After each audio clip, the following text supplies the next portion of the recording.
of the High Anti-Corruption Court with the criteria envisioned by Article 4.4 of the law of Ukraine on the High Anti-Corruption Court. Do you have other suggestions about to approve the agenda? Please vote unanimously. Thank you. Please invite into the room candidate named Pikovsky Vyacheslav Yuryevich.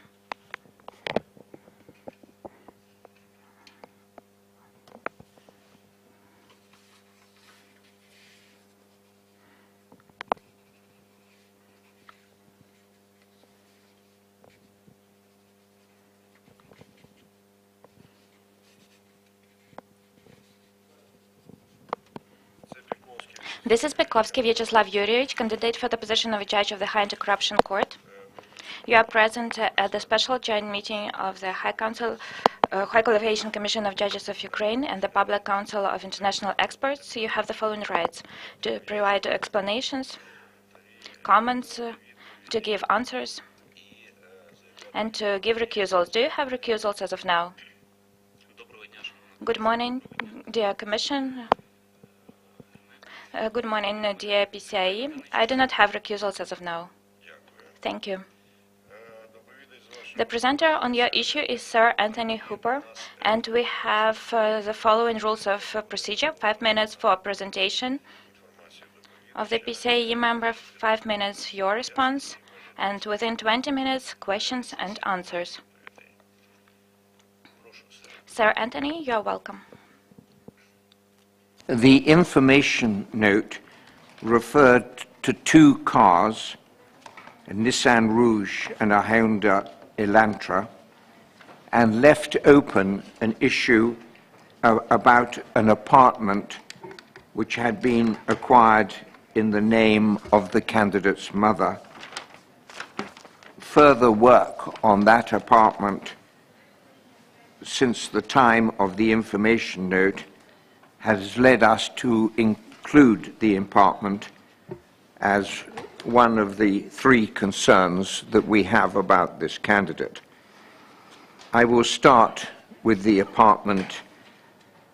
This was an apartment in Kiev, and in 2013, an apartment in Kiev was bought in the grandmother's name.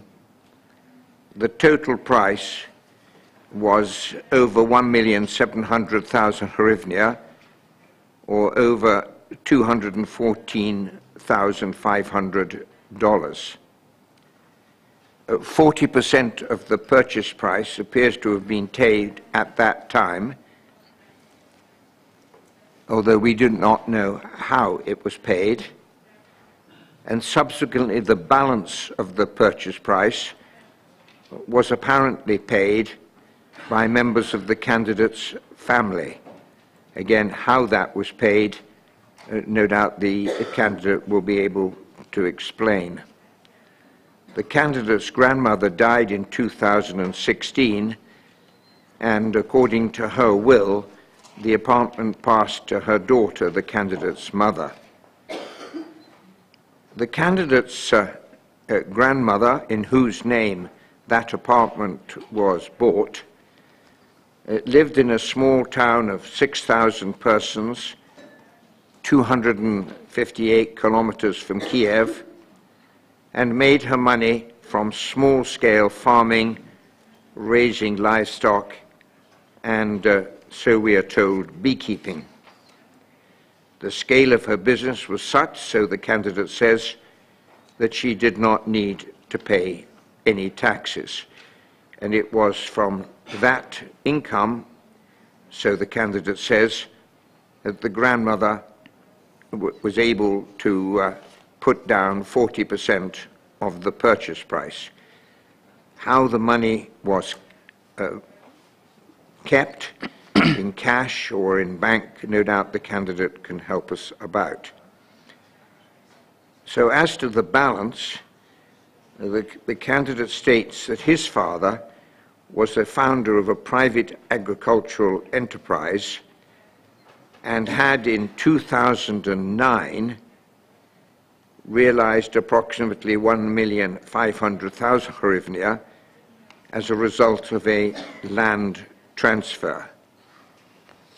How that money was received, we wait to hear what the candidate has to say.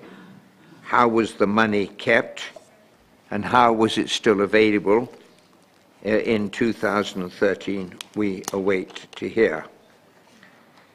From information available to us, we know that the candidate's father earned, for the period 1998 to 2018, only 485,000 hryvnia, nowhere near enough to pay the balance of the repayment, the other 60%, because the candidate says it was the father who paid the other 60%. We are not, again, await the candidate's explanation of when that was paid. The PCIe has reasonable doubts about this explanation. The grandmother had a very small income and appears to have bought a flat at a very great distance from her home. And how the money was kept from the sale of the land by the candidate's father is yet to be shown. I'll deal briefly with two cars, a Nissan Rouge manufactured in 2016 and bought in 2018. We are not questioning the value which was said to be the value of the car when bought. It appears to have come in from the United States, and we have seen the photograph showing the damage to the car. It cost 170,800 or so hryvnia. The candidate states that his sister, who bought the car, is a private entrepreneur and that her husband is unofficially employed. However, according to state fiscal records, the candidate's sister only earned 5,000 hryvnia, and I'm using rough around figures, in 2018. So there again is an issue as to how this car was bought. A Hyundai Electra, manufactured in 2016, came to this country via the United States, as we understand it. It cost 137,000 hryvnia. The candidate says the car was purchased with funds earned by his mother. The candidate's mother's income in 2018 was, according to the State Fiscal Service, 138,500 hryvnia, and the candidate's father apparently earned in 2018 64,000 hryvnia. Again, therefore, a reasonable doubt about how these two cars were purchased. Thank you, Mr. Chairman. Thank you. Vyacheslav Yurievich, you have 5 minutes to explain. You're welcome. Thank you. The provided information by Sir Anthony Hooper is correct. Everything that has been read has been sent by me to the PCIe members within the deadline set for providing explanations. Firstly, I would like, before my presentation, I would like to inform that this information has been gathered by me from the third persons, that is from my relatives. As of now, I have informed everything that I know from their words and from the documents they provided to me. With respect to myself, I can explain all the funds I earned since 2014-12, when I became performing authorities of the judge of District Court of Cherkasy. Since then, the bungalow principles have become effective for me, as well as the code of judicial ethics. Since then, I have started controlling myself, my family, in particular those people who live together with me and with whom I share my household. This is my wife, Pikovska Natalia Sergeyevna, and my daughter, Pikovska Nicole Vyacheslavievna. No other people live with me, and income of other family relatives are not declared by me. Going back to the property, in line with the provided to me information, yes, the first payment was performed in cash on 7th November of 2013 in the form of 40% in the amount specifically of 686,088 hryvnias. In order to trace and submit detailed information, it is difficult to do that because Trambovetsky Valentina Mikolaevna, my grandmother, is no longer alive, and half documents that are still present are present, while the rest of the documents, she lived in another city in Blagoveshchensk. Yes, it is really 250 kilometers from Kiev. But she had saved some funds and she had a desire to live in the capital, which is why this apartment was purchased. And she wanted to live together with her granddaughter, that is with my sister, Pikovska Guban Yulia Yurievna. After I provided written explanations to the PCIe, my relatives also recollected some other information who then paid the rest of the price, and they told me that after the death of the husband of my grandmother, my grandfather, Trambovetsky Petrosavovich, she inherited from him as a significant inheritance. This was a car. There was also an unfinished two-story house in the city of Zvenogorodka, Cherkasy region, that was subsequently sold by her. This information, I tried to gather all this information using all reasonable methods and present at the joint meeting in order to confirm my words. However, the difficulty is again that no notary would provide information under the will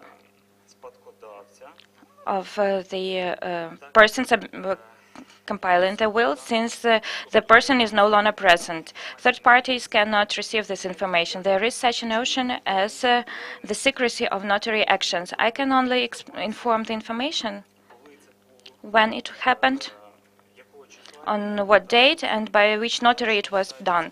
Subsequently, when I turned to the notary in the oral form, he informed me that upon request of any competent bodies, they would provide this information. This was a house with an approximate area of 500 square meters with adjacent territory. As I've indicated, it was in the city of Zvenogorodka, Shpolyanska Street 22. This house was unfinished construction.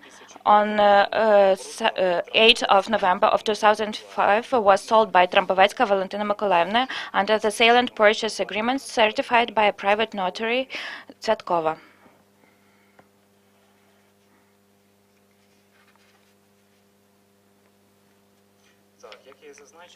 As I've indicated, in line with the legislation of Ukraine, it is contrary to the secrecy of the notary's action to provide this information. That is why I don't know the amount, the price at which this house was sold. I cannot clarify this information, and I cannot ask this person about this. I only know the information that my parents told me that this was unfinished two-story building with an approximate area of 500 square meters at the indicated address. Now, with respect to some inheritance, that is savings, can also be confirmed by a certificate issued on January 23 of 2019 upon request of my mother, Pikovska Angela Petrivna, to the credit union Center Credit in the town of Blagoveshchensk. This certificate was issued to Pikovska Angela Petrivna on that her mother, Trambovecka Valentina Mykolaievna, had her money at deposit accounts in the credit union Center Credit. Their certificate is sealed and signed. However, the credit union also provided no information about exact amounts at these deposit accounts.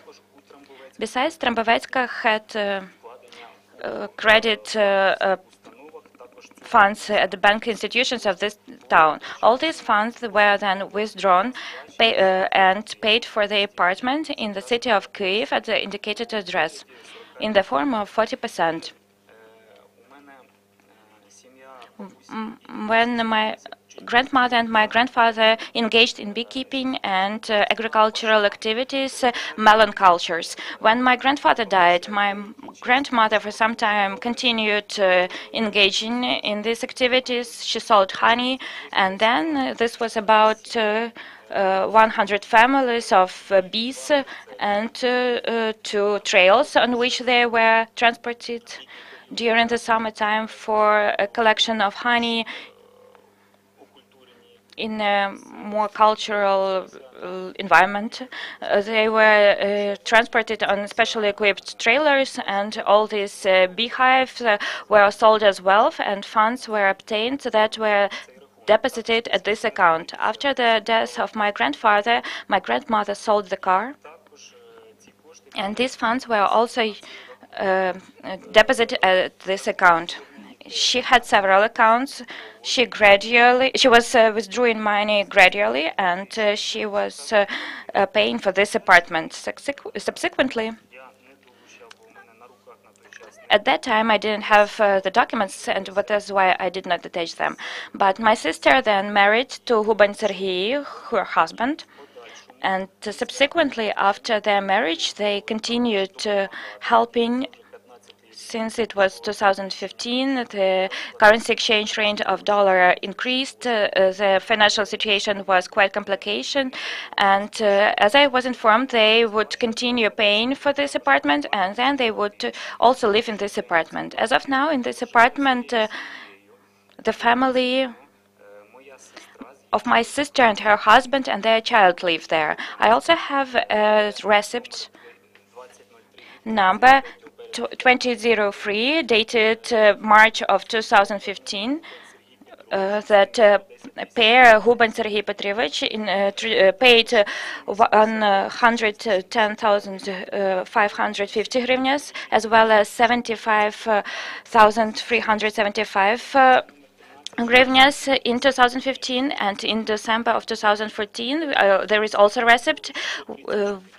Huban paid 134,343 hryvnias. Altogether, this price was paid for this apartment. And as the representative of the PCIe read, it was then transferred. It was received into ownership by Trambovecka Valentina Mykolaievna. After the death, under the will, it was transferred to Pikovska Angela Petrivna, my mother. With respect to the apartment, that's all I have to say. I will move on to explanations relating to the cars. How much time do you need to finish? With respect to cars, I need maybe 1 minute, 1 minute and a half. Yes, really, I confirm that, and I've provided the explanations, written explanations with respect to the condition of these cars. I also have images of these cars. These 2 cars were, after traffic accidents, they were damaged, they were estimated and bought at auctions for amounts indicated by Sir Anthony Hooper. Nissan cost 170,000 and Hyundai Elantra cost 137,000. The funds for Elantra were paid. This car was bought for the use of the family of my mother and my father exclusively, Pikovska Angela and Pikovsky Yuri. It was bought with their joint funds. As Sir Anthony Hooper has indicated, these funds were confirmed by the State Fiscal Service. They were officially earned at the main workplace. However, as of the moment of gathering information, these funds did not take into consideration the fourth quarter, and the entire salary is not indicated in full for 2018. While communicating with my mother, I clarified that her official income for 2018 amounted to about 200,000 hryvnias, and my father's income is about 40,000 more than the information note indicated. All these funds were accumulated, and in the amount of 137,000 they were paid. I also have receipts on transfer of these funds in the US dollars equivalent. This is about $5,000. This is for a Nissan car, and the smaller amount, 4,000, about 4,200 to 1,500 for Hyundai Elantra.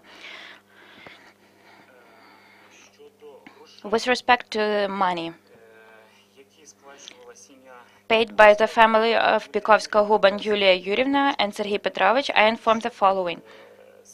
Sergei is employed, but he is not officially employed. There was a request not to inform this, as this person is a third party, and his interests are involved. As far as I know, he's an IT professional, and sometimes he also engages in tender trades of cryptocurrencies, which is currently in Ukraine is not legalized. It is not prohibited by the law, and it doesn't need any registration in line with the legislation. This procedure is also now taxed as well, and that's all I have to say about these questions. Thank you. Do we have any questions? Yes, Mr. Chairman. Dealing with the apartment in Kiev, you've said that the 40% was paid in cash. Так. Yes. You also mentioned, though, that your grandmother had bank accounts. Так. Yes. Why did she pay in cash?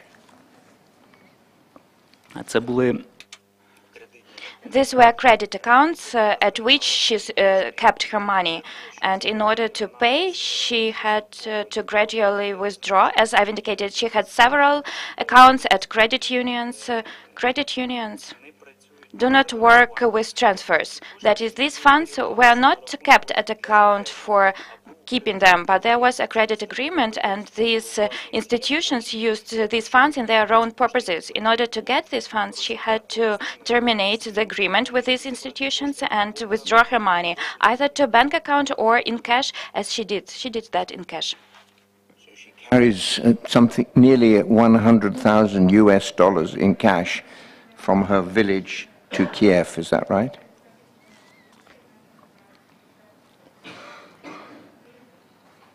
так. Yes. Звісно, I'm sorry, I will add. Of course, she did it not on her own. In 2013, in Ukraine, events were rather volatile, and this was also my parents assisted her with that, who were with her along this way. Probably there was either the husband of my sister or the sister, probably. I cannot say that exactly, but I think so. The apartment finished? будівництво The apartment was finished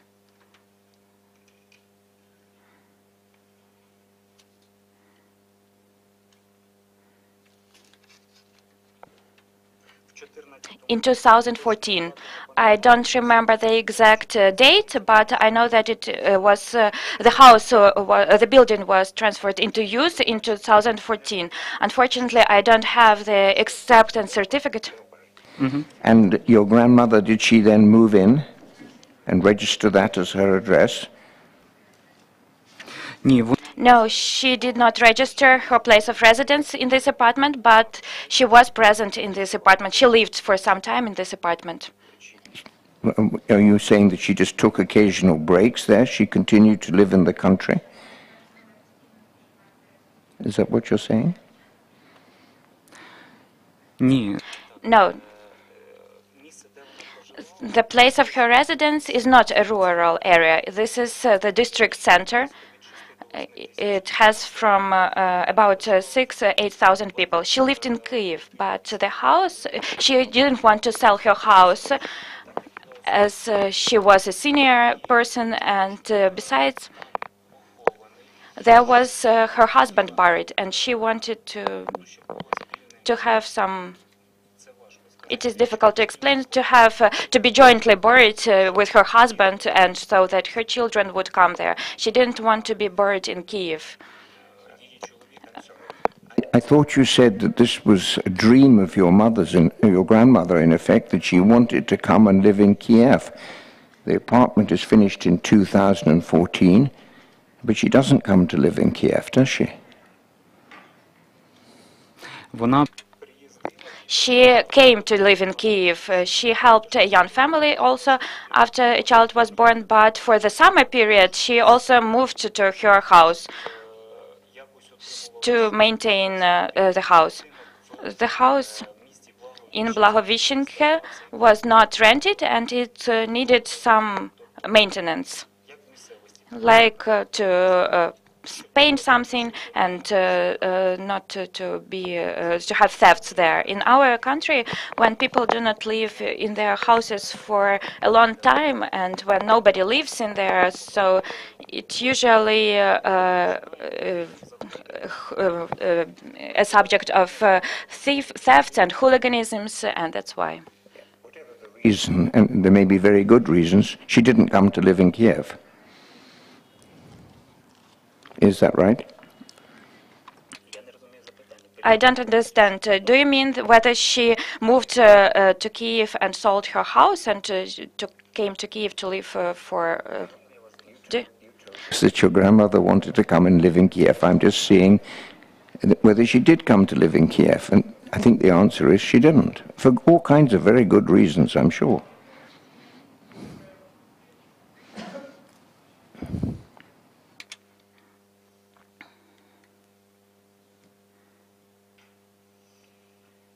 побудови After this apartment was finished and it was transferred into use, maybe I was mistaken about 2014 because the full price was purchased on 27 of July of 2015. I know this for sure. Maybe for some period of time before that, it was possible to move into this apartment, but we also do not take into consideration the period when the apartment was repaired, and this was construction. It was a new building, and nobody lived there, and it was necessary to have repairs inside. More question. When was the final 60% paid off?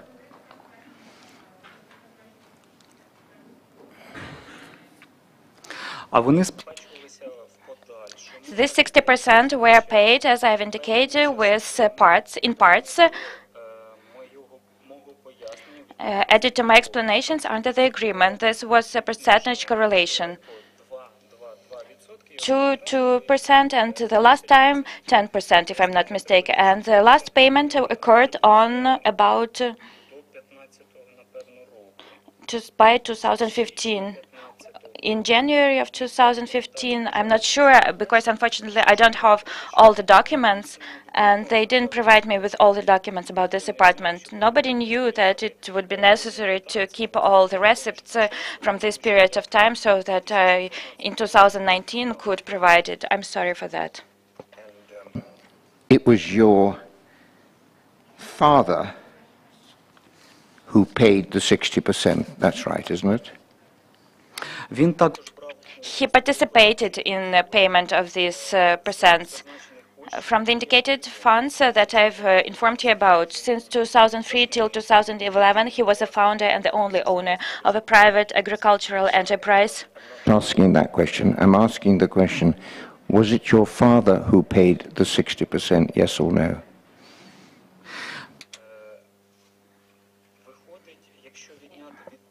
If we deduct the amounts paid by Huban Serhiy Petrovich, my father paid about 35–40% from this amount, together with my mother, jointly.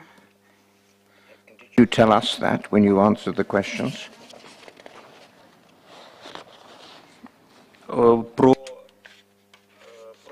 About what in particular? About payment of some funds by Huban Serhiy Petrovich?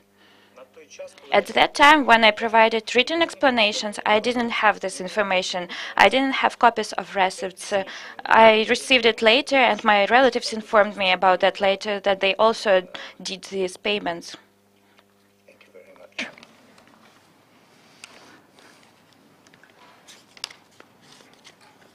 також були здійснені Besides some payments for these apartments were made with funds after the marriage of my sister and her husband. These funds were gifted at the wedding, and I understand they were included into these amounts that I've mentioned: 134,000, 110,000 hryvnias, and 75,000 hryvnias. And there were some other amounts, but unfortunately I don't have the receipts.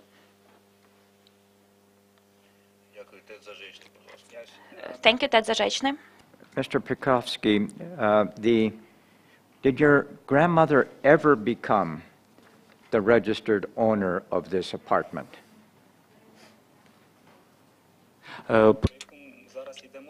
Yes, she was the registered owner of this apartment. The first ownership was registered in the name of my grandmother. When was that? власність The ownership was registered under the certificate on the title of ownership.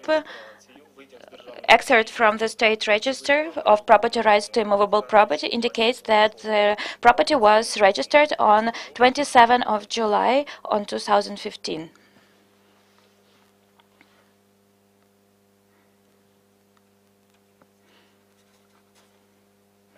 Mother passed away in 2016?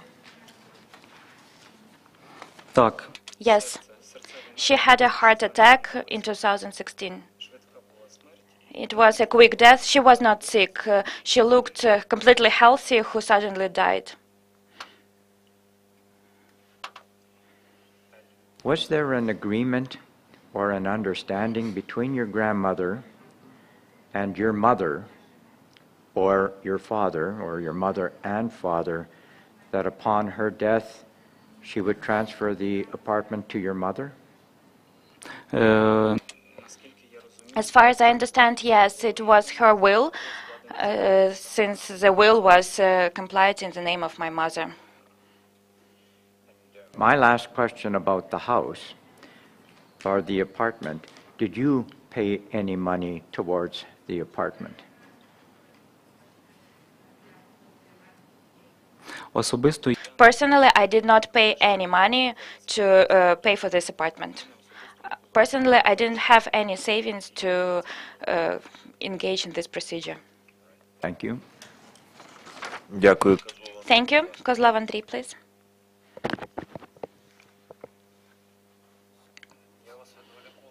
I will distract you for some time from apartments. Please tell me, in April of 2016, you bought a car. Is that right? Yes. Toyota Camry. Yes. Yes. 2 months after that, in June of 2016, you sold a car, Opel Vectra. The difference in prices between these two cars amounts to not to 34,000 hryvnias, but since the sale was occurred after the purchase, what was the source of funds to purchase the car? Taking into consideration what I've heard right now, your statement that you had no savings.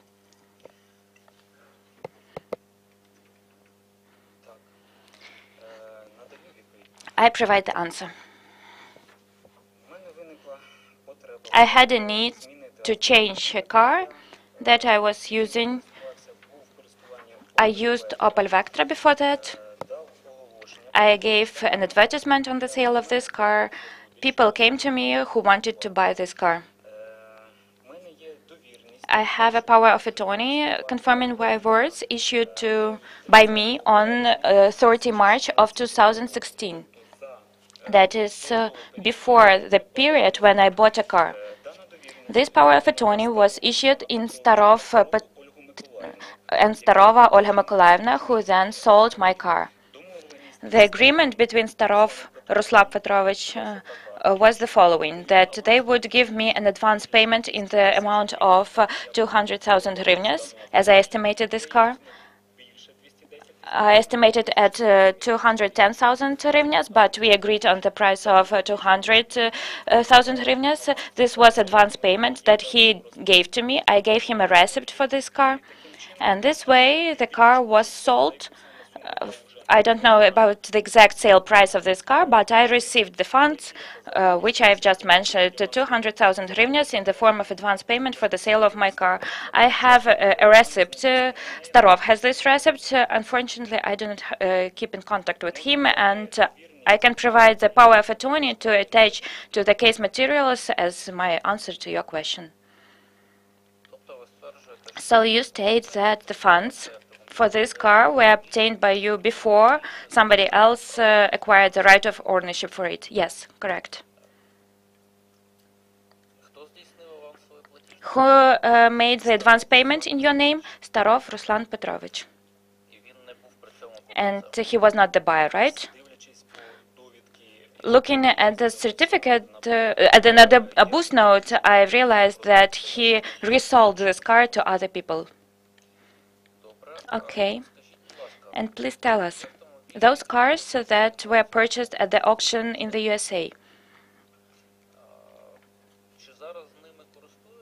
are they being used right now by your family members? Yes, of course.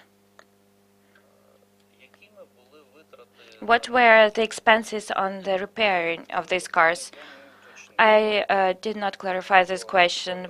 Maybe if they ordered them to save money on purchase the car, as indicated in the booth note, that this approximate price of this car, for instance, Nissan, amounts to 500,000 hryvnias, and they went another way by finding a car with a lower price. I think spare parts were also bought abroad. The approximate price of expenses on the repairs, I cannot do that. I'm not a specialist in this. I'm sorry, but this is the case. When you say that the funds that your parents had, for instance, were enough to buy these cars, do you take into consideration the cost of transportation of these cars, payment for mediation services, the price of customs fees, certification under the European standards, and funds for registering the car? If I'm not mistaken, all these expenses that you've just named amount to about $3,000 per each car, if I'm not mistaken. Plus minus about that amount. Maybe, yes, you are right with respect to customs fees, certification, and registration.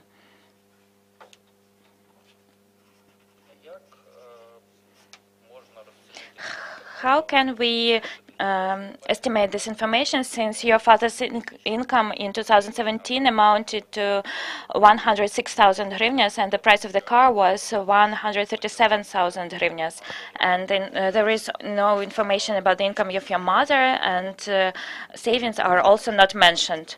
With respect to the income of my mother is present both in the booth note, if I'm not mistaken, and also in the note they provided to me personally so that I could answer your questions today. Here, Zvenohorodsky Division of the State Fiscal Service in Cherkasy region issued 2 certificates with seals for Pikovsky Yuri Mykolaievich and Pikovska Angela Petrivna. Let's see at 2018, we have 3 periods. Pikovska Angela Petrivna, in 2018, her income amounted, for the first period, I'm sorry, but the car was purchased in 2017, no? No, in 2018. 2018. The car was bought in 2018. Payments were also made in 2018.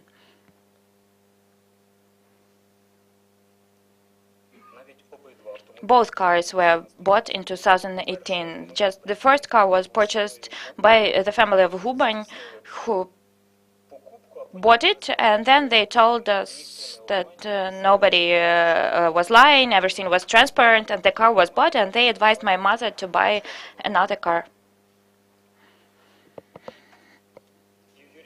And Yuri Mykolaievich, this is my father. I also have his income broken down by 3 periods. The first period, 33,000. The second period, 44,000. And the third period is 55,000.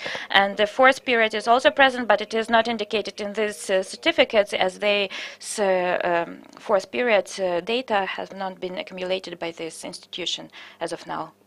Okay. Going back to the apartment in Kyiv, do you know more specifically what amounts were paid by each member of your family? Unfortunately, I cannot explain this in detail. The period since 2013 to the period of 2015. As I've told, the first payment was made personally by Trambovecka, then payments were made for Pikovsky Yuri Mykolaievich under this amount, and Hubань Serhiy Petrovich. I read out, I have only 3 receipts stored by Hubань Serhiy that he gave to me, copies of these receipts.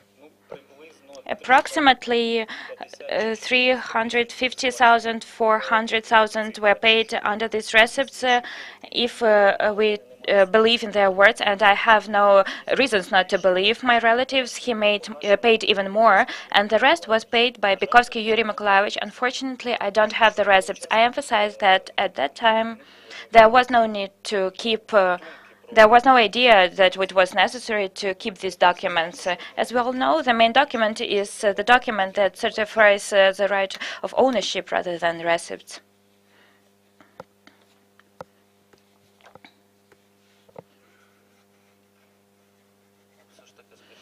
Please tell me. I have clarified information about, for instance, a car. 1 second, please.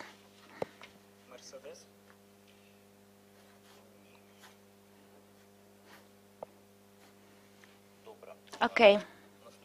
The next question concerning the apartment and income of your father. Since when has been on public service? As far as I understand, he is the head of the division of agricultural sector. If I'm not mistaken, since 2011? I cannot say the exact date, but I think it is since the end of 2011.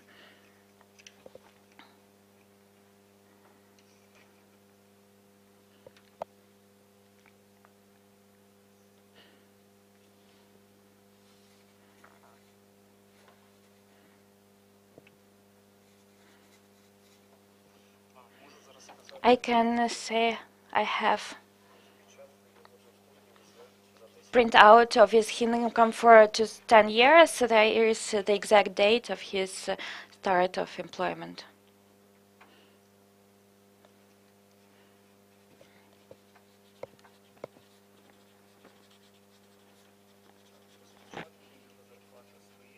Here we have his salary since 2015. Maybe he requested this particular information.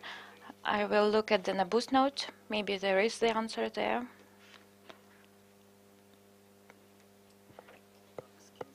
Since the end of 2011.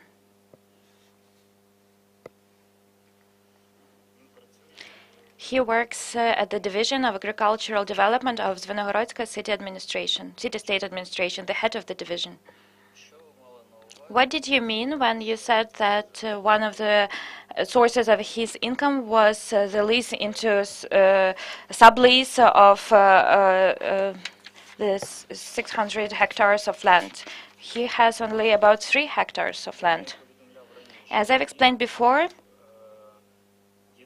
he was the only owner, director of the private agricultural enterprise named after Shevchenko since 2003 till 2011. During this period, he subleased this land. However, why these funds are not indicated in the Nabuz note, the transfer of funds was in non-cash amount to the account of this particular enterprise, private agricultural enterprise, where he was the only owner. Okay. Do you have information that these funds were moved from the ownership of the enterprise into the ownership of your father? Unfortunately, I can provide a confirmation of this, since these documents have not been preserved, and I have not been provided with it.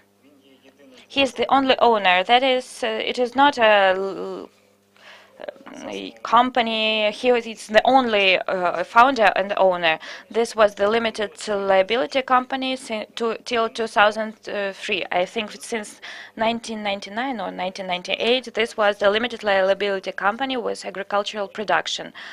Then it became a private ownership, and he became the owner of this private agricultural enterprise. Please tell us, are we talking right now about agricultural enterprise with limited liability named after Shevchenko, or about limited liability company Shevchenkivsky 9? Because in Shevchenkivsky 9 he was also head, at least. As far as I know, Shevchenko David? Shevchenkivsky 9. Shevchenkivsky 9 allegedly was never named as his workplace. There was a limited liability company named after Shevchenko, and then there was a private agricultural enterprise named after Shevchenko, without 9, as far as I know. Maybe there is some similar information. When the Nabuz notes are provided, they may have some confusing similarities. The name, for instance, or something like that. Please tell us, do you know the circumstances of your sister acquiring the apartment where you are registered? Yes, this apartment was acquired into ownership under the lifetime care agreement. I have the copy of this agreement right now. My sister provided me with it. In 2010, she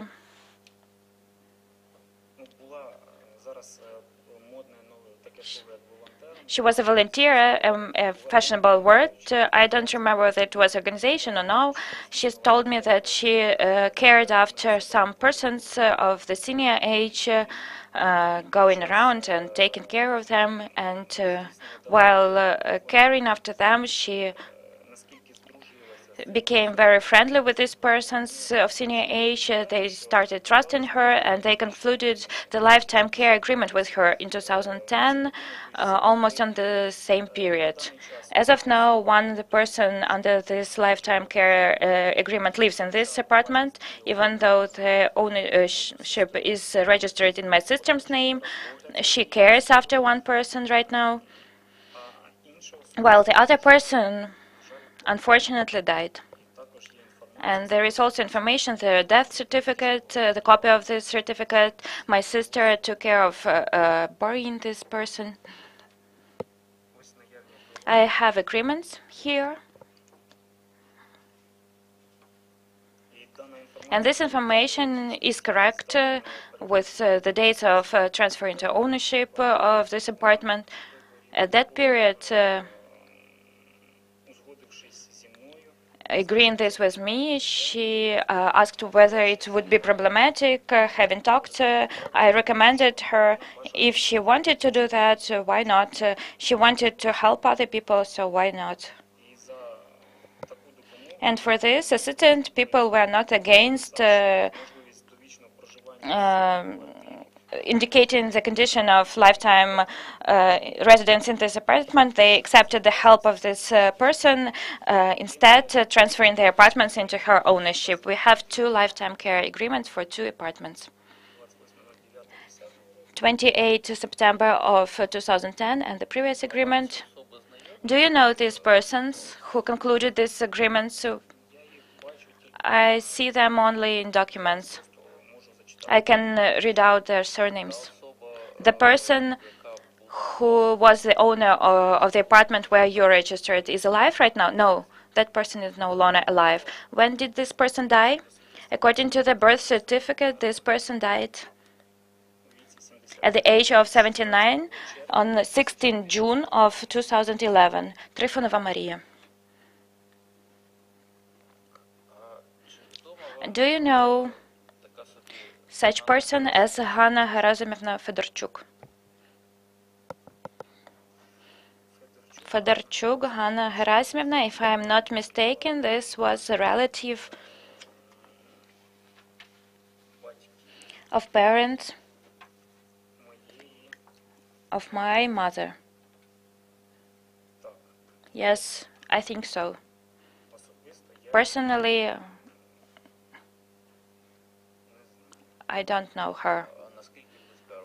How close is this relative, if you know that? The relative is not of my parents, but of parents of my mother. As far as I know, this was a remote relative, an aunt of my grandmother. Something like that. This was not a close relative in the understanding of the civil code. Thank you. Lutsuk, please. Thank you. Pavlo Sergeyevich, Vasilenko raised her head before you. I'm sorry.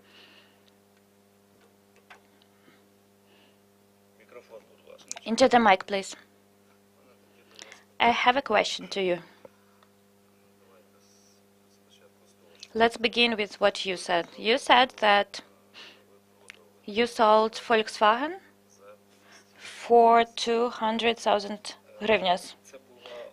This was Opel Vectra. Yes, Opel Vectra.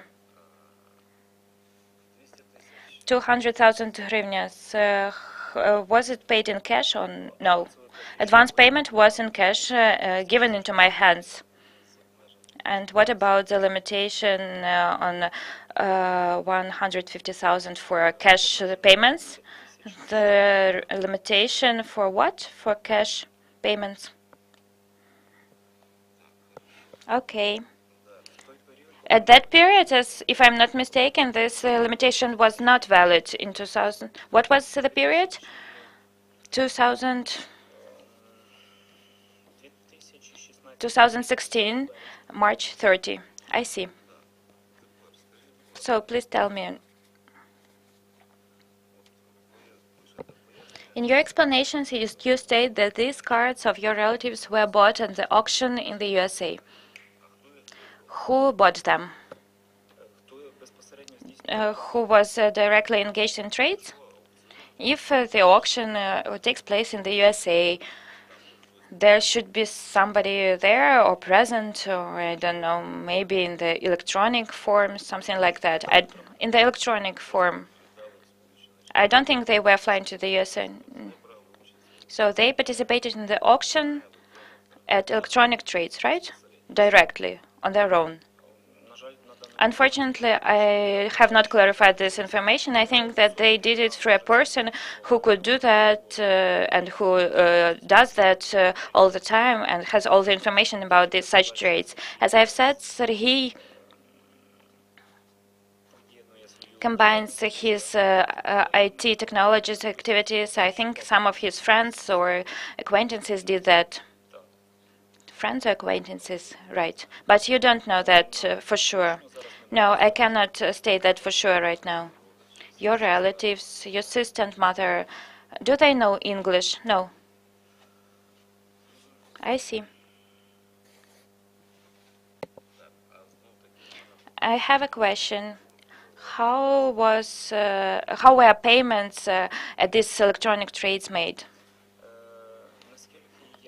As far as I know, there was some lot, auction takes place, and then the payment is performed. I have a copy of the receipt and the invoice through private bank. So money were sent abroad?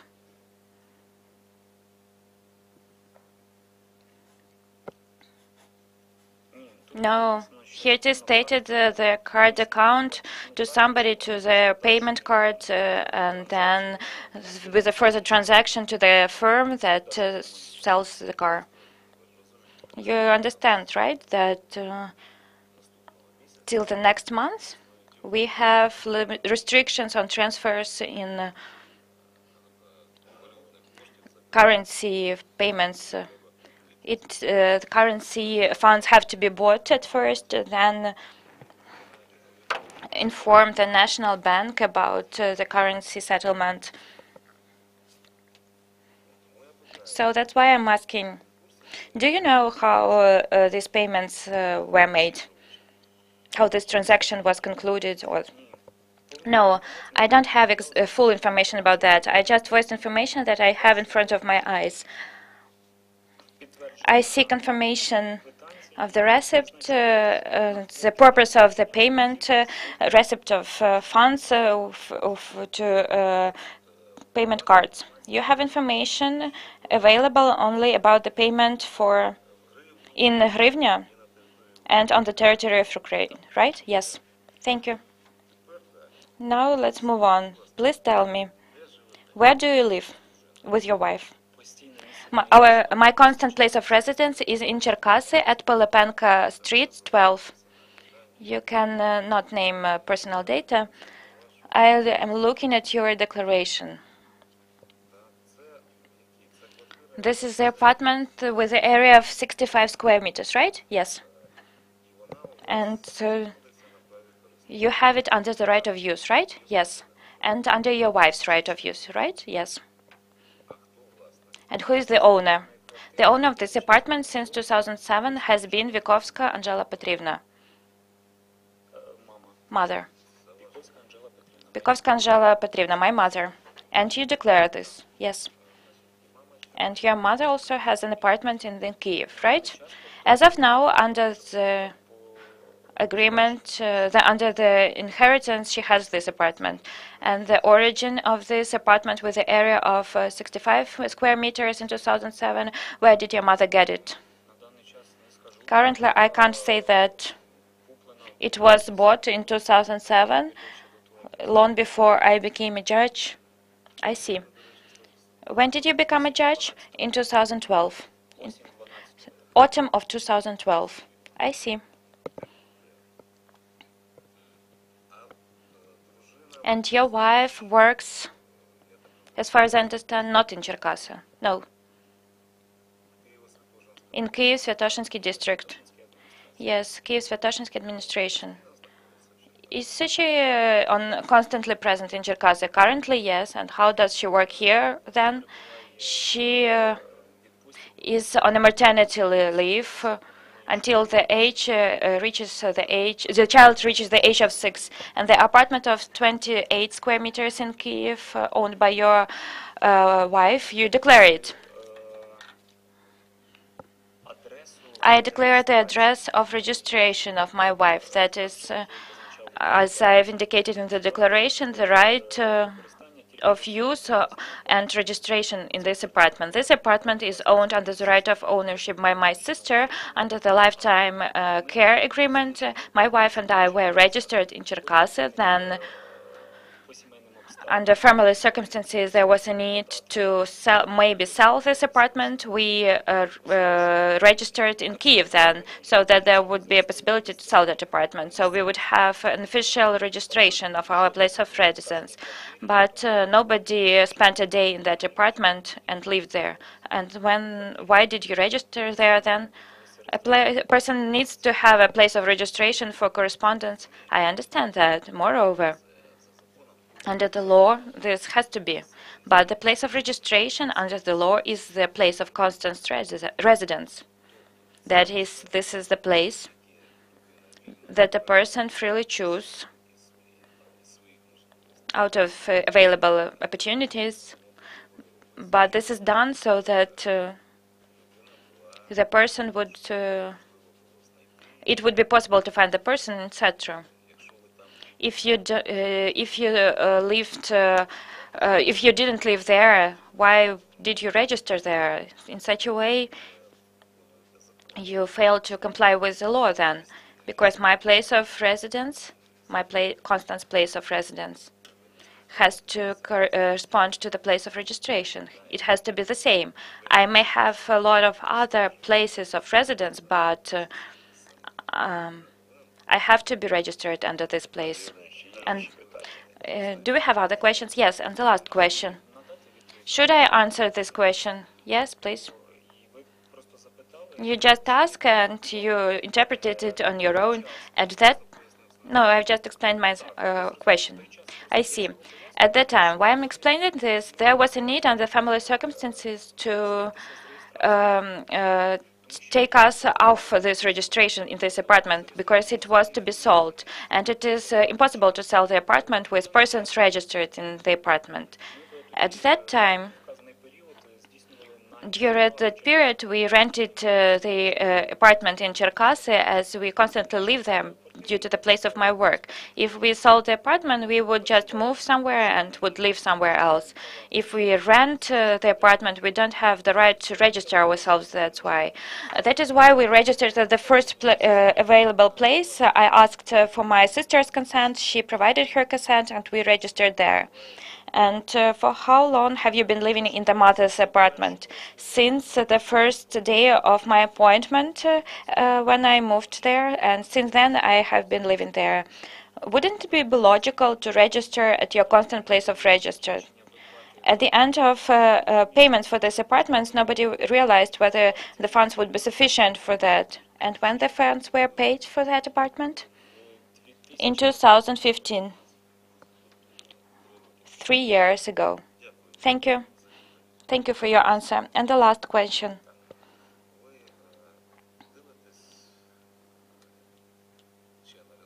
Do you watch or analyze internet activity with respect to your person?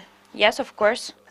What is the image on YouTube with respect to your parking on a walking zebra? Yes, I saw that video with respect to the parking on the pedestrian crossing. But as you know, when you how information is provided, then it is interpreted in such a way. The video was taken by a person who was under the case. I will not name the person. Under the accusation where I was the chairman for inflicting harm with the medium severity to a senior person. And this person recorded that incident, or at that time the place of my parking. But while moving along Shevchenko Boulevard in Cherkasy, as indicated, after this video was uploaded to the news channel Vika, the mass media, there was a call, and I indicated that in the car was a small child. It was 2 years old at that time. My daughter was at the rear in the special seat. When I was moving along the boulevard, she started crying in a non-typical way for her. This was summer period, and I assumed that a bee could stun her that was present in the car. Maybe something else happened. Maybe she had something in her mouth, and it was necessary for me to stop immediately and to see what was going on with my child. As I was moving in the left side, I carefully drove to the pedestrian, through the pedestrian crossing, and I didn't stop at the pedestrian crossing itself where people were going. If people watch this video, you can see there that the car did not stop on the pedestrian crossing, but drove further. And in the traffic rules in clause 1510, it is indicated that the stop is prohibited at paves, except for vehicles that can be parked at the side of the pavement. And leaving place for pedestrians, I turned to my child, I calmed her down, I checked whether everything was all right with her, and at this moment, in order to distract her somehow, I moved out of the car and the recording started. The video doesn't show the cause of the stop or how long I was there, and etc. But I explained the situation why I had to stop. I see. Thank you. Thank you. Lutsuk, please. I have several questions. Please tell me. This amount, 15,000 and 20,000 for the purchase of cars in the U.S. Say, this. Do you agree with these amounts, right? Yes, for Hyundai Elantra and Nissan Rouge. This is the amount indicated in the Nabus note. This figure is indicated that a fully working car of this model costs this amount in the Ukrainian market. Maybe I agree. I have not monitored the situation. Were you interested in into information at the auction where it was bought at the USA? What was its price there of both cars? Trusting the persons who provided me with the information, I informed that the approximate price of this car without customs fees amounted to 170,000 and 137,000. One more expensive car, Jeep, cost 170,000. Do you know where exactly in the USA both cars were purchased? I don't know this information. I don't know about the exact state. I know that the USA, that's all I know. And how was it transported to the port? It was transported, I asked about that. It was interesting for me to know about that. It was transported to Odessa port, and there it was taken from there. I would like you to listen attentively to the question. I asked you about the port from which it was sent, because Odessa is the port to which it was delivered, and what was the port in the USA where it was sent from. And we can see this from the information at the auction. What was the distance to the to the port, and from the port in the USA to Odessa? If this was my personal car, I would probably tell that information. But currently, I don't know this information, and I cannot answer this question. Thank you. Makarchuk and then Kozlov. You said that when you were parking, you were calming your child down. What did you buy and were holding in your hands? To give something into the hands of my child, this was the Trinity Day. When I stopped, I saw that on the pave to the side, old women were selling greenery, and I quickly moved out. I bought this greenery very quickly, and I gave it into my child's hands in order to keep her busy during the rest of our trip. This was a crossing or what? As the car is parked? Was it a crossing or no? At the Boulevard Shevchenko, yes, it was a large crossing. But it ends with the pave, there are steps. I've heard your answer.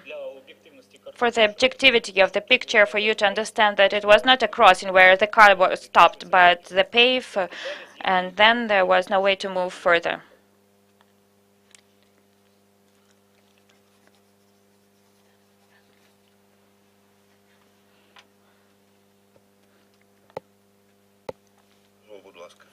Yes, please, Kozlov. The first question. I'm sorry. Dear colleagues, do we work? We work for more than an hour, and I ask for Mr. Chairman. Do you agree to continue with the work? What is your attitude to this? We finished our questions. I think, Mr. Chairman, it's really a matter for the Commission. There's a lot of new points being raised, which we're obviously noting carefully. Two more questions. Please tell us,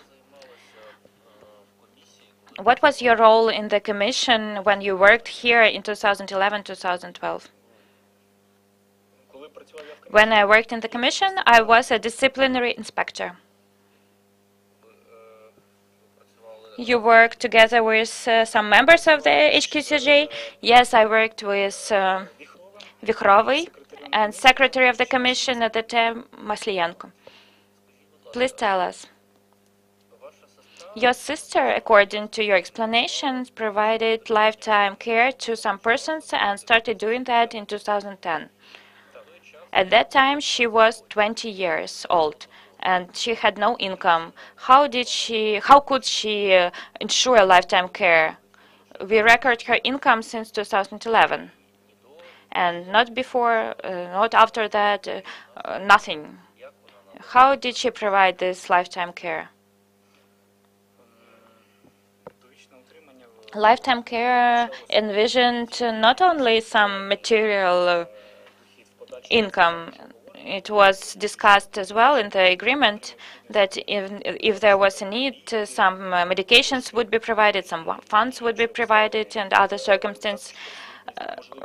Presence, also the possibility to go and buy food with pension for these persons, to spend some time together to talk. These are completely lonely people without any relatives and friendly relations.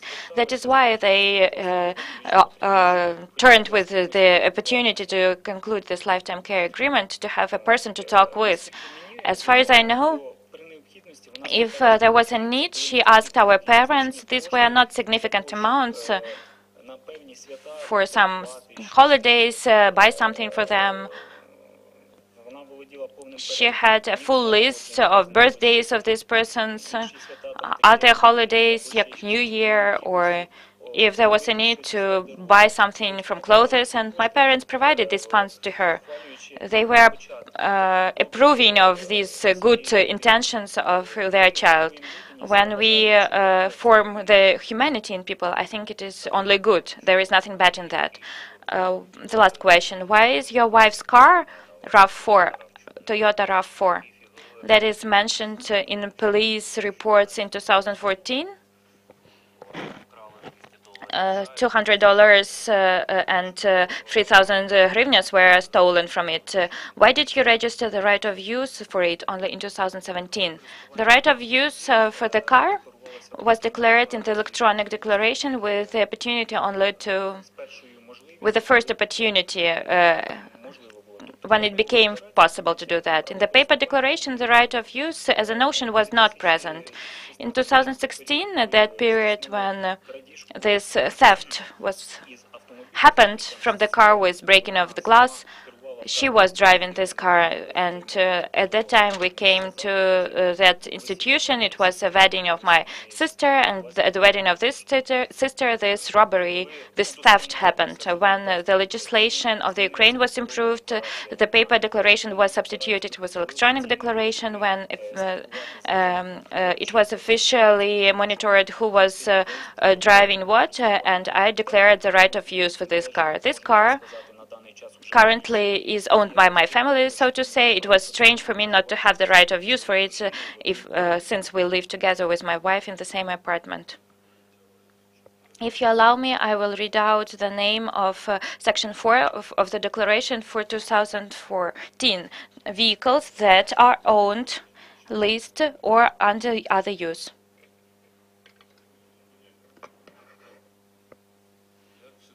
I am quoting the name of section of the written declaration that you say that it doesn't envision that. The section is named vehicles that are owned, leased, and under other right of use of the person submitting the declaration.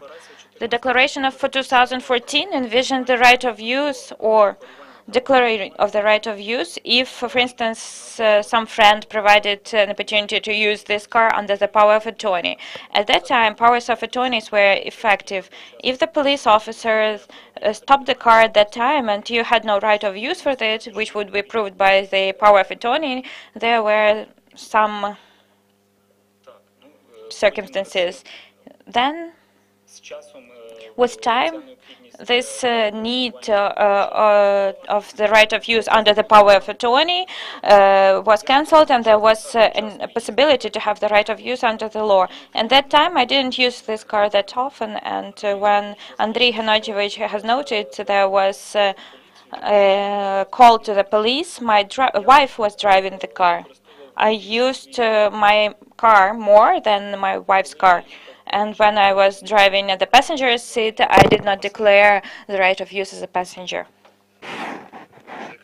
Is that all, colleagues? Thank you, Vyacheslav Yuryevich. I announce the interview over.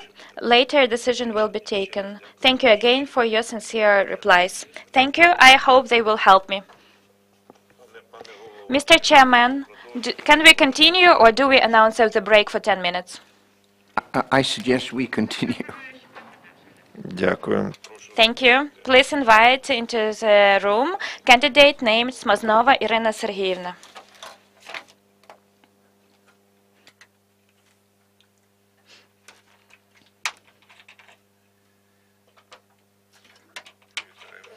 We welcome you. Good morning.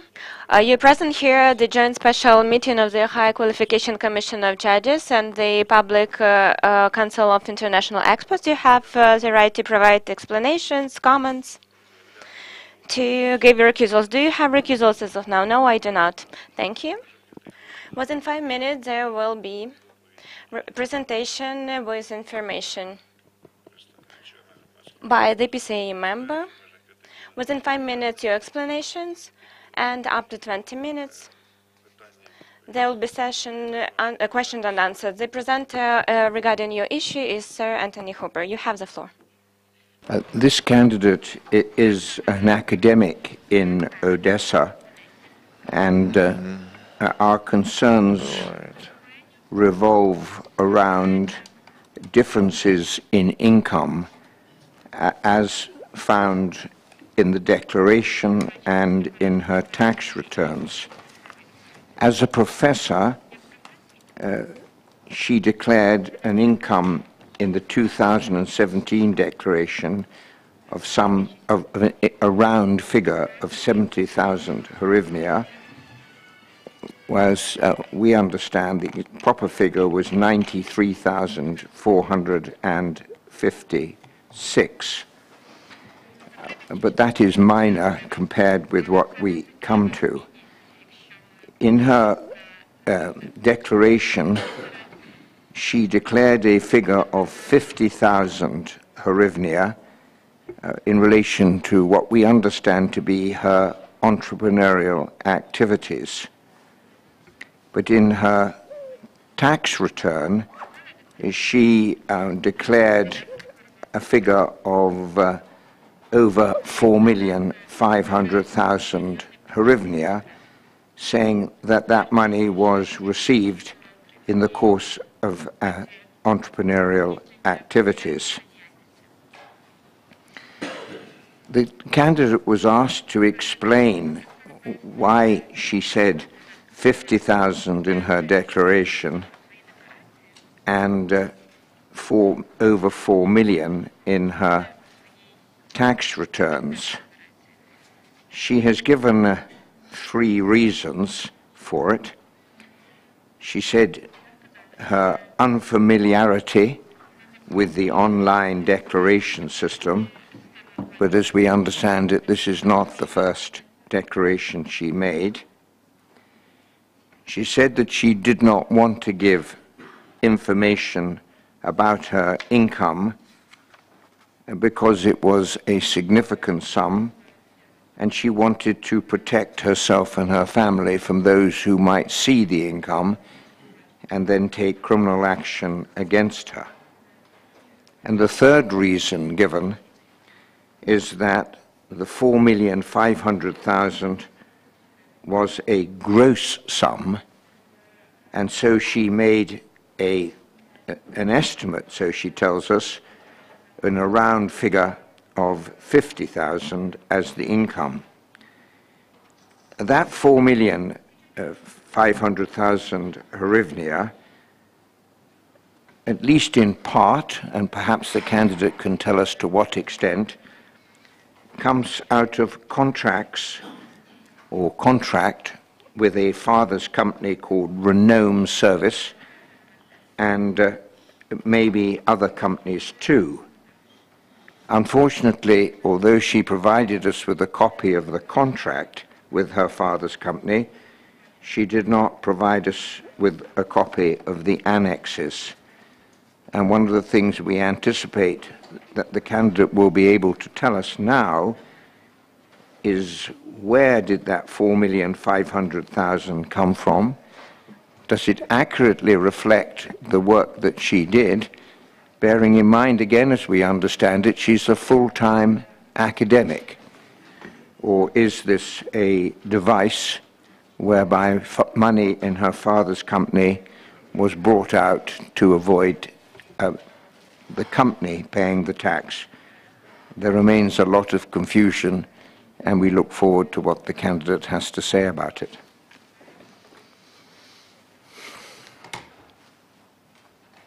Дякую. Thank you.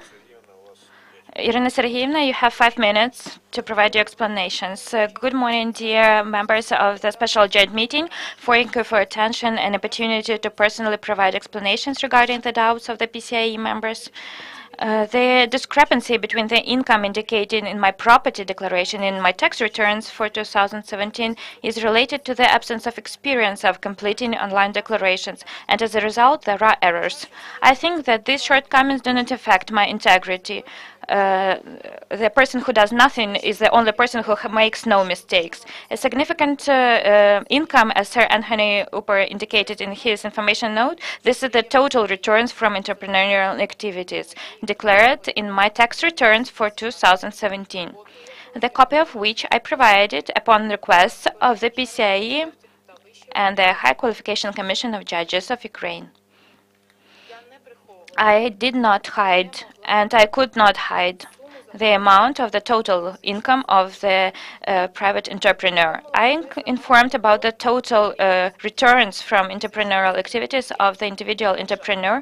I informed the state about this as represented by the State Fiscal Service by submitting the tax returns of the single taxpayer for the reporting period of 2017. And I paid the single tax to the State Fiscal Service in line with the effective legislation. No claims from the fiscal bodies with respect to the declared returns or the taxes I paid were present. Before the state and the law, and primarily before myself, I'm a person who has integrity criteria. Thank you. This is my presentation in response to the presentation of Sir Anthony Hooper. Yes, please, do we have questions? Few questions left over. Where did the 4.5 million come from? And how much of that came from one of your father's companies or your father's Renome Service or any other companies that your father had? And how, another question so you can deal with it. You're a full-time academic? Yes? No. All of that. Thank you for the question. I will start from the second question. I'm not a professor. I'm an associate professor. This is a bit lower position.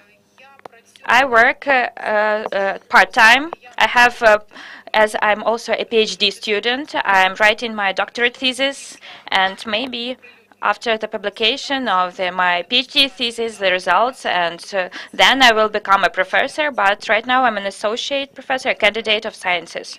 Secondly, my father is not the owner of the company. He is one of the founders, and there are quite many founders of this company. He has, I can provide specific data, what the percentage that he owns under the companies. Do you need that? I don't really need that. I need an answer to the question, where does the 4.5 million come from? Добре. Okay. The source of income. I, as a subject of entrepreneurial activities under the legal grounds, organize and provide access to users, consumers to the services of the own telecommunication network, cable network, by means of transferring the TV signal, internet from the main station of the provider to the consumer under the agency agreement on provision of services on packages relating to TV channels and cable network under the agreement of providing traffic services and processing of data. All these documents have been attached by me and have been provided to the PCIe and HQCJ. I, as an operator, organize and ensure the work on use and exploitation and service maintenance of the own telecommunication cable network. This information is included into the register of operators, TV communicators. The photocopy of the right to engage on the state registration of the individual entrepreneur and indication in the register of operators have been provided by as well. Users of these services of the telecommunication cable networks pay for the TV service by the autonomous electronic complex of the enterprises with which we have agreements concluded on the transfer of funds. I also attached one of such agreements to the HQCJ and PCIe. It is not the only one. I work not with one company. I work with many companies. The funds are then transferred to financial companies by financial companies to my settlement account, which is the total profit, the total earnings of the individual entrepreneur, which are indicated in my tax returns of the single taxpayer for 2017 in the amount of 4.5 million hryvnias. Just one final question, please. What percentage of the 4.5 million that you received comes from companies in which your father has an interest? The matter is that I'm an individual private entrepreneur. It's a simple question. What percentage of the 4.5 million comes from companies in which your father has an interest? The answer is either nothing, 100%, or 50%. It's just a simple figure we're looking for. What is it? 100%.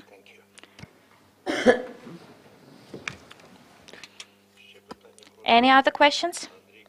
Andrei Kozlov. Ted Zazhechny, yes. If you could help me with this, are there any other members of your family that have a similar contract to the contract that you have? No, only I. And secondly, what day-to-day work do you do to earn 4 million hryvnia a year? I ensure and organize and provide workplaces to people who work at my company. Yes, but what do you do? Actually, I control that everything is insured and is working and that the taxes to the state are paid. How many years have you been doing this work? Starting from 2004. Дякую. Thank you. Andrei Kozlov, please. 2 questions. The first question. Among grounds why you didn't indicate this income, you mentioned about your concerns and worries about your family, etc. Don't you think that the High Anti-Corruption Court is a place where worries about family may emerge quite regularly just due to the specific characteristics of work? Yes, I understand that. The matter is that when I completed the declaration, electronic declaration, I completed it as an ordinary citizen. That is, I didn't think whether I would pass or whether I would be here at this special joint meeting or not.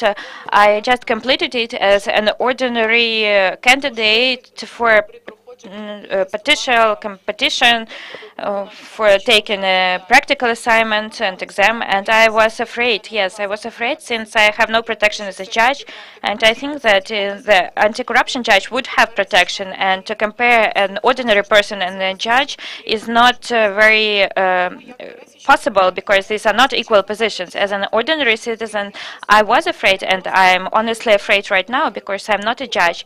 I'm a person to the apartment of which I live with my parents and my minor child. Somebody could come to our apartment, rob us, or make some violent actions. Basically, today I've announced to all Ukraine my income, to which I told nobody, even at my main workplace where I'm a lecturer part-time. Nobody knew about that, and now everybody knows that. Another question. In January of 2014, according to the data from the Unified State Register of Court Decisions, there was a criminal proceeding, law number dated 17 April of 2013, with signs of criminal action envisioned by para 3 of Article 212 of the Criminal Code of Ukraine. And it is established that officials, workers of the limited liability company Sana Plus, I quote, using the scheme of minimizing the tax obligations while allocating profits through individual private entrepreneurs who are under the simplified system of taxation and are related persons, avoided paying tax for income and added VAT. In this respect, the investigator turned to court on temporary access to items and documents. It is indicated that, in particular, there was a groundlessly underreported VAT for 2 million, for the tax for income for over 2 million as well was declared.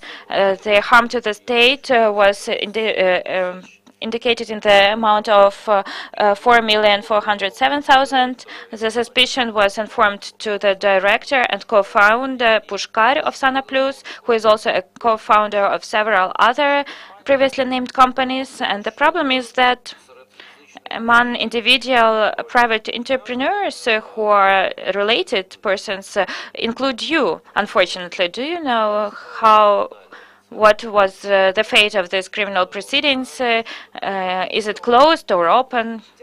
Yes, I know. Thank you.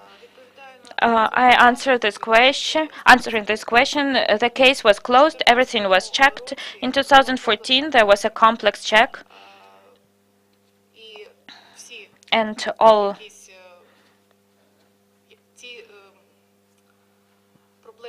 problems that we were accused of were eliminated and were no longer valid.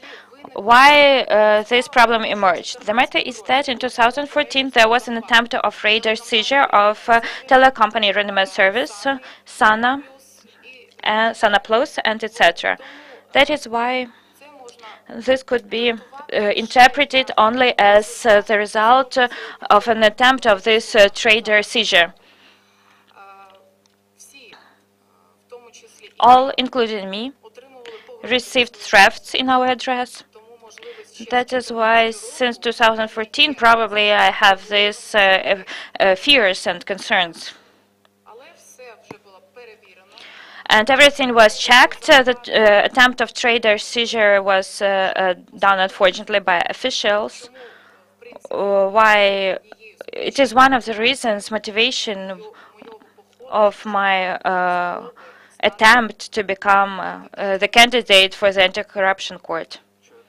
Do you know who was behind the officials who tried to do that?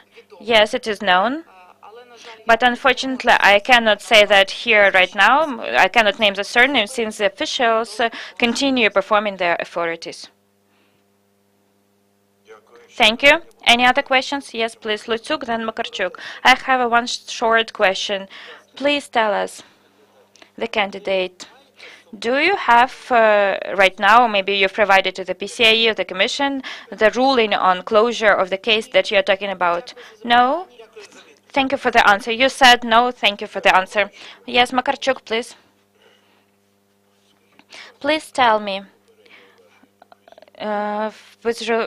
what can you apply from your previous activities as a judge of the High Anti-Corruption Court so that to immediately start considering court cases? Firstly, I have education, legal education.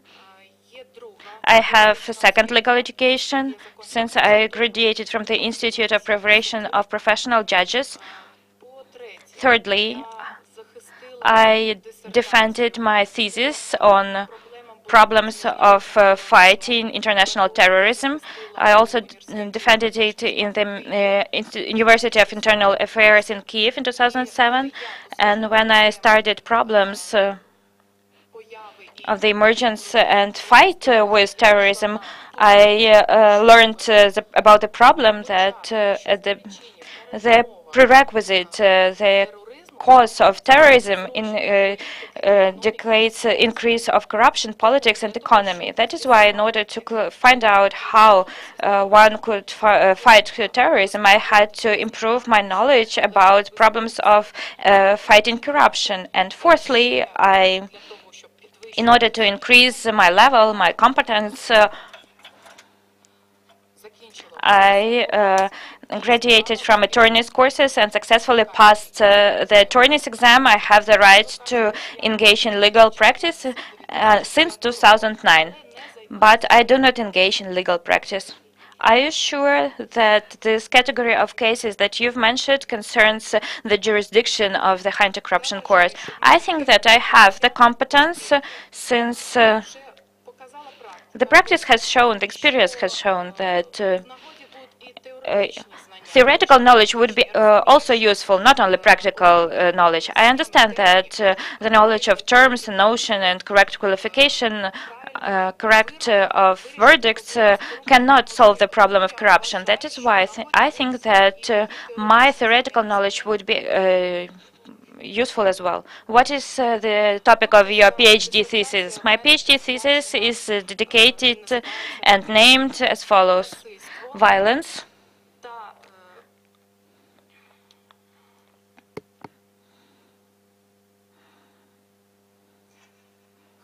I'm worried, I'm sorry. And violence and tolerance as the main tendencies of the modern society. I'm sorry, I'm just worried. And how is it related to the future, to your future occupation which you are pursuing? How is it the topic of your PhD thesis related to the occupation that you are striving to acquire? I think that it is directly related because corruption also has as the basis violation of justice, of fairness. The principle of fairness is violated, and it entails then the use of violence. That is why it is related. Thank you. Vasilenko, please. Thank you. Let's go back to your business. Please tell me, what is the structure of the relations of companies where your father has a share and your business? Thank you for the question. May you please repeat it? Let's talk it in a simpler way. You said that you received 100% of income from a company where your father is present, right? As a founder. So, I'm interested. What is the structure of the business? What are the activities of your father's company? Not my father's company, but the company where my father is a founder, because he has only 6%. 6. Okay. That is why he has no voting right to decide global problems.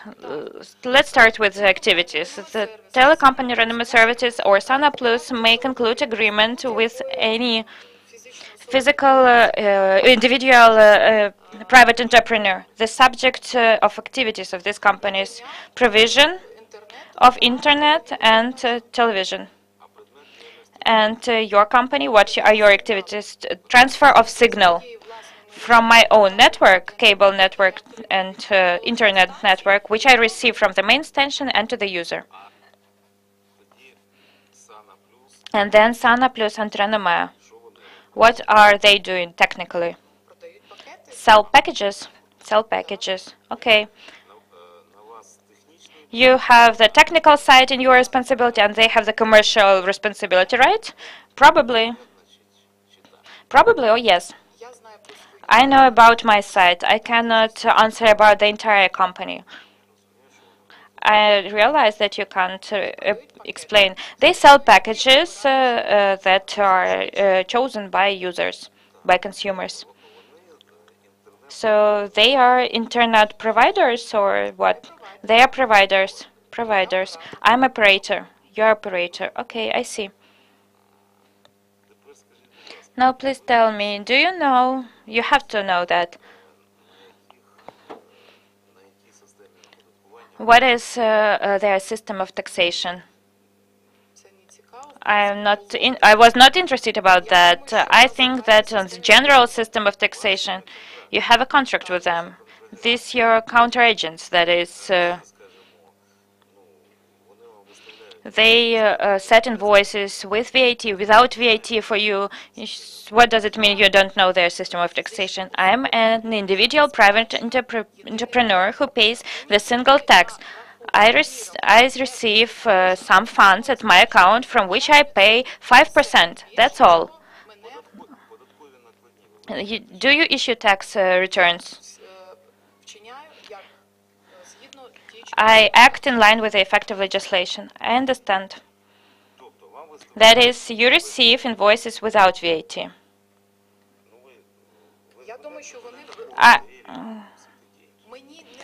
I do not receive any invoices. Then you set invoices, you give invoices. I'm as a person who is an individual private entrepreneur, I pay the single tax. I understand that, but for funds to be transferred into your account, there should be a contract.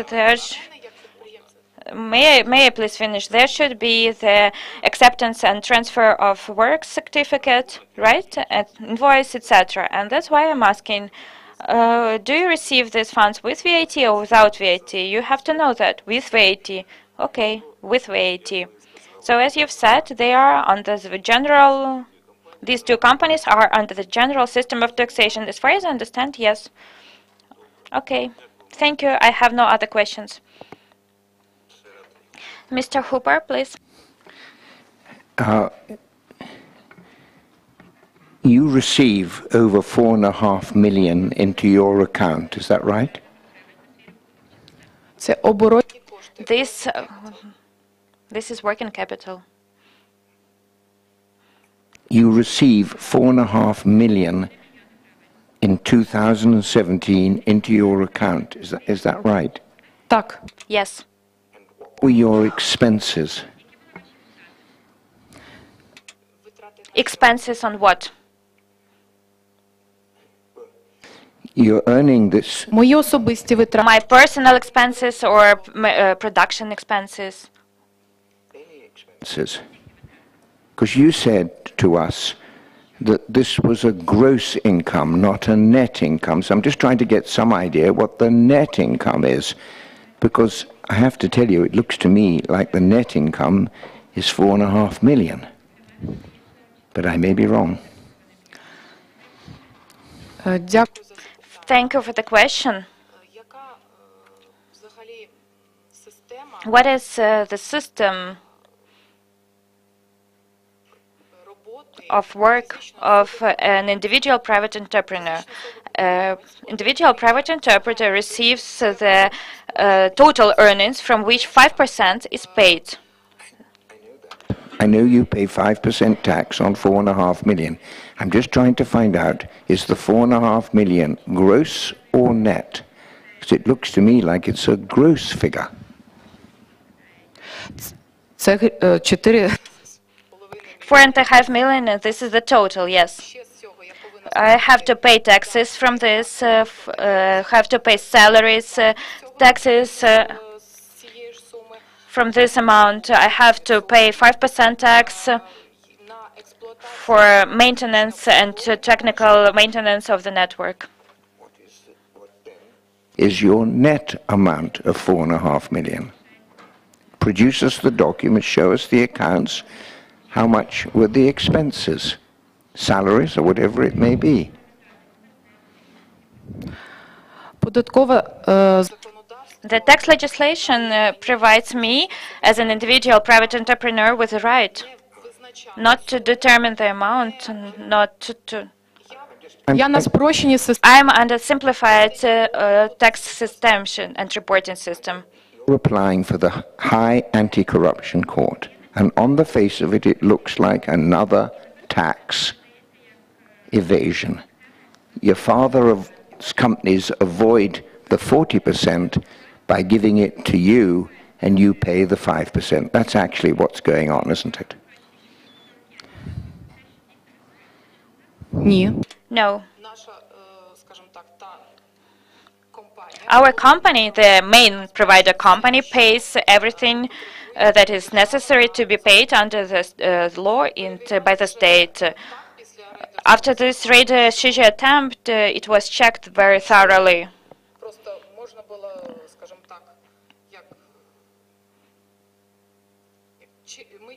We are clear before the law of the state, and all taxes have been paid, and I emphasize this.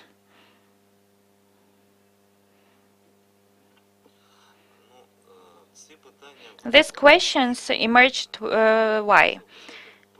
If we are talking about that simply, I'm interested. You received 4.5 million as income, right? You declared in your candidate's application for entrepreneurial activities 50,000. That is, I understand. And Senator Hooper also asks about that, and I'm asking about that. Where is the rest? I understand that legally, you as an individual private entrepreneur or as a person submitting the declaration don't have to declare in the electronic declaration all income received by individual private entrepreneur. We can argue about that, but let's take that. You want to say that your personal income, right? Your income as a private entrepreneur after payment of all taxes, deductions, etc., amounted to 50,000 from 4.5 million. No, no. This is my mistake while completing the declaration. I mistakenly indicated this amount. Why this amount in particular? This amount, for the reason that I emphasized today. Firstly, I thought that the tax legislation freed me at all. And secondly, I was afraid. Okay. But still, not to talk about absolute amounts, but in some percentages, approximately net income, profit or whatever. How much do you have from 4.5 million? As a net amount. In 2017, while preparing for this special JED meeting and knowing this question would be asked, I took from the bank where I have the account open from Privat Bank for 2017 for half a year, 2 million. Thank you. Other questions? Please tell us. You have the status of operator or provider? Operator. You have the right to provide technical maintenance services and use of telecommunication network. I have my own network. How do you do that? I have 5 employees who help me with all technical issues. These are officially hired persons. Yes, they are officially hired under the labor agreement. All taxes from their salaries have been paid as well. Another question. Why did you decide to become an operator of the network? It is profitable, and secondly, my father could help me to create it. He is an engineer. Thank you. Щотка Stanislav, please. Please tell me, if we look at your declaration that you submitted as a candidate and to the data from the NABU about your income, your father's income, I will base on this part. In 2011, you declared the purchased land plots in Odessa. If I'm mistaken, please correct me. In particular, your father is indicated as a person who purchased these land plots. And there was also a car was. The total amount of these purchases, and based on my calculations, is about 1,050,000 hryvnias. At that year, neither you nor your father had the income in this amount, and your income, this is 15.5 million, starts from 2012. So what was the source of origin of funds used for purchasing these land plots? Thank you for the question. I don't know. It is not clear for me why this question emerges, because I'm been working as a private entrepreneur since 2004. Have you looked through your candidate's dossier? Have you looked through the booth note? Yes. I looked through all of the documents that have been provided to me. If you look at it attentively in this note, maybe I don't have all the data, but what I see is that here we have your income as a worker of the National University of Odessa Legal Academy, and we will have also a field income declared from entrepreneurial activities. So the income from entrepreneurial activities, declared incomes, are evident since 2013. They are increasing, and the total amount is 13,978,000 hryvnias. So that's why I'm asking what was the source of origin, because before that there was no income indicated. And why your father, not you? As far as I've understood, I haven't seen this Nabu's note. I received some questions, but I haven't received this note. I don't know about the information in that note. But I emphasize again, I've been an entrepreneur since 2004. My father was the founder even before that, one of co-founders. The Nabu monitored your activities, at least what I can see, since from taxation subjects and what you declared since 1998. Okay, tell me, please.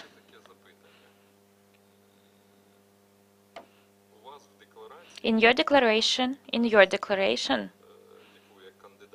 that you submitted as a candidate, there are different fields, including availability of funds that you have or your family has.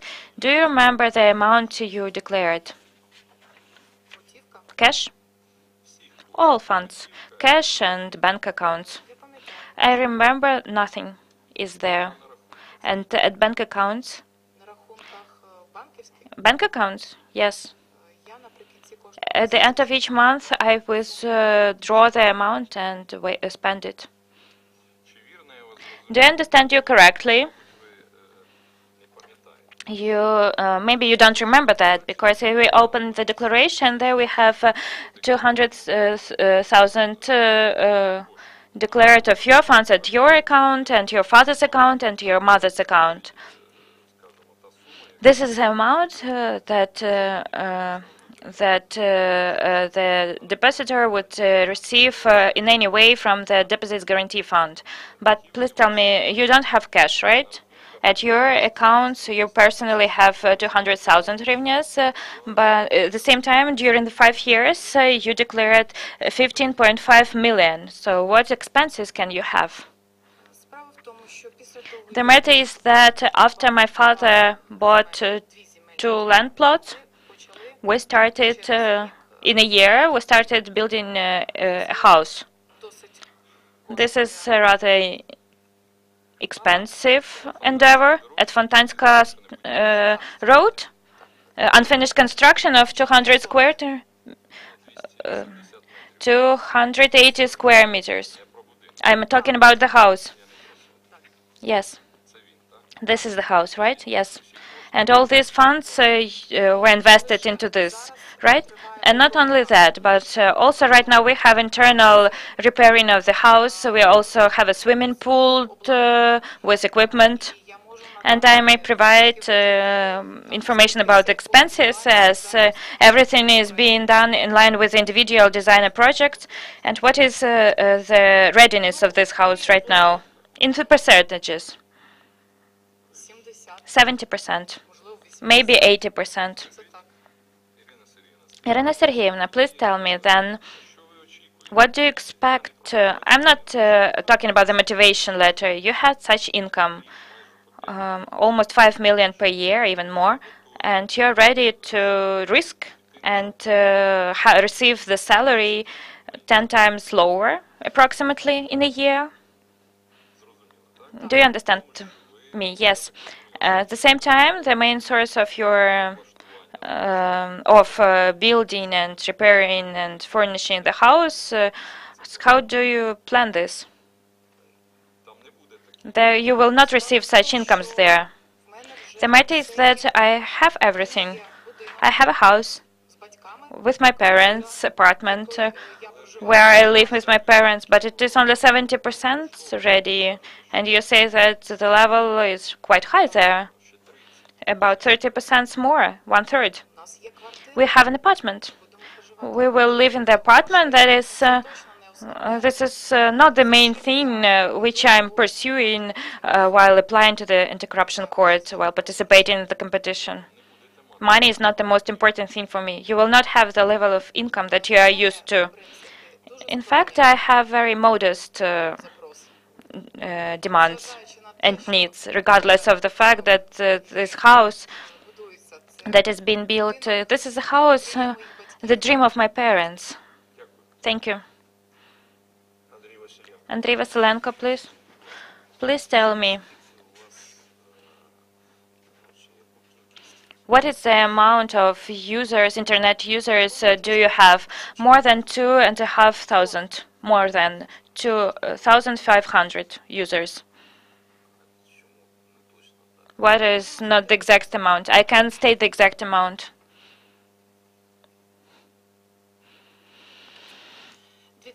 2,534. 2,534. It may vary. So one user comes, the other user terminates the agreement. This is a highly competitive market. I understand. And what is the cost of the package from your providers? The package costs at the website of the provider. We have this information, and this information is relates not to me, but the provider and the user. The user chooses the package, and it has no meaning for me. And what is the territory where it is being done? Odessa. All Odessa, right? The entire Odessa, or some district. The network is Sergeya Yadova Street. This is Neftenikov on the Kiev road. This is the area. I mean users.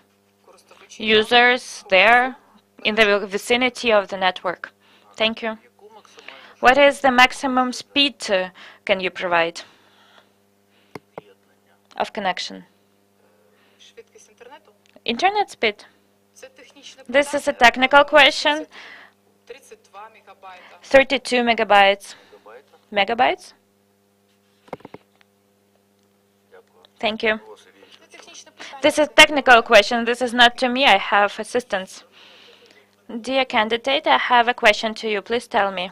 From the 4.5 million that were transferred to you from the company where your father works, how much was left at your account as an individual private entrepreneur? Do you have something left on your account right now? I haven't withdrawn this money. And for the last year? Nothing was left at the account. Everything was spent on the house. Thank you. I have no other questions. Thank you. Dear colleagues, I will also have some questions. Irina Sergeyevna, I would ask you to go back to your scientific contributions. You have a thesis paper. Your topic, PhD topic, is violence and tolerance, two dots, philosophical legal research. I have looked through it. You have very interesting articles that you publish while working on this topic. For instance, a globalization of violence, philosophical legal perspective of violence in politics, nature of terrorism, philosophical legal characteristics, philosophical legal evaluation of the problem of international terrorism. You were opponent on theses of other scholars. You were an opponent under such dissertation as freedom, a category of law.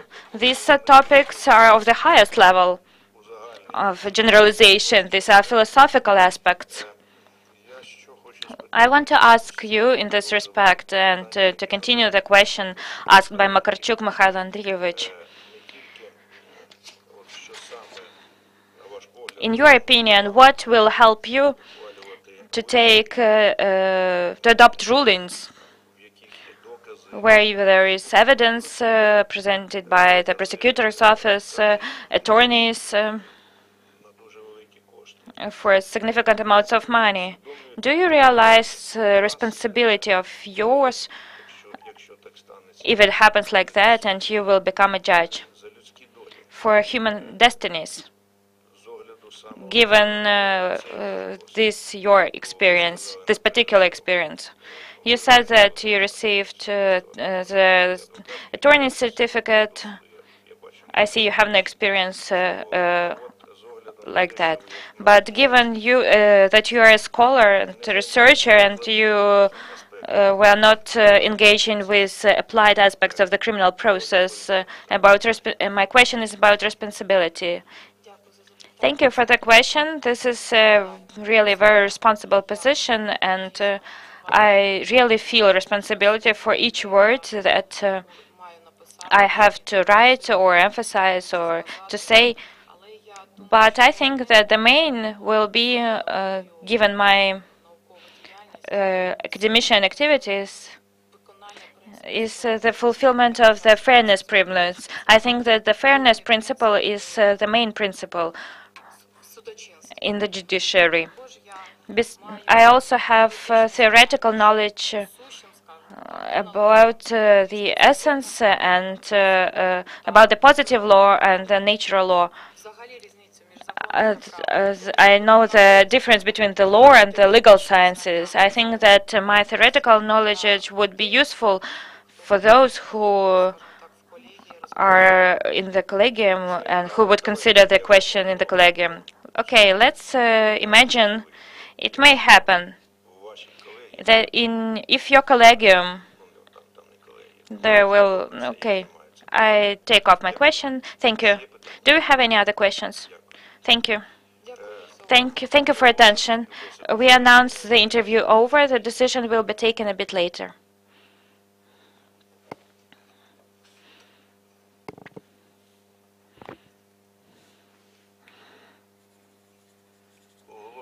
I announce the break for 10 minutes.